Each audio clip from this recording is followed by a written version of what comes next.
નમસ્કાર દર્શક મિત્રો, હોટલાઇન ન્યૂઝમાં આપનું સ્વાગત છે। છેલ્લા 30 વર્ષથી રાજ્યમાં શાસન કરતી ભારતીય જનતા પાર્ટીને આખરે ₹15,000 કરોડનો વહીવટ ધરાવતી અમૂલ ડેરીમાં સત્તા સ્થાન મળ્યું છે અને આ સત્તા સ્થાન મળ્યા બાદ તેના ચેરમેન બનવાની હોડ લાગી હતી, પ્રમુખ બનવાની હોડ લાગી હતી અને પ્રમુખ પદ મેળવવામાં આખરે નિવૃત્ત આર્મી મેન સાબસિંહ પરમાર સફળ થયા છે। એની સાથે સાથે ઉપપ્રમુખ પદ પર વિજયભાઈ પટેલની નિમણૂક થઈ છે।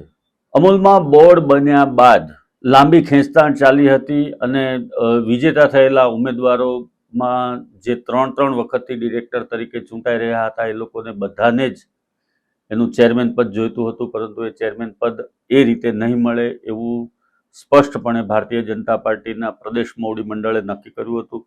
એના મામલે કેટલીક બેઠકો પણ થઈ હતી અને ત્યારબાદ પક્ષ દ્વારા મેન્ડેટ આપવામાં આવ્યો હતો અને આ મેન્ડેટના આધારે સાબસિંહ પરમારની નિમણૂક થઈ છે। સાબસિંહ પરમાર નિવૃત્ત આર્મીમેન છે અને 2001માં તેઓ આર્મીમાંથી નિવૃત્ત થયા પછી સતત 24 વર્ષથી તેઓ ભાજપની સેવા કરતા હતા। ભારતીય જનતા પાર્ટીના કાર્યકર તરીકે અને નેતા તરીકે તેઓ સતત કાર્યરત હતા અને આખરે એમની આ મૂક સેવાનો લાભ એમને મળ્યો છે અને એમની પસંદગી કરવામાં આવી છે।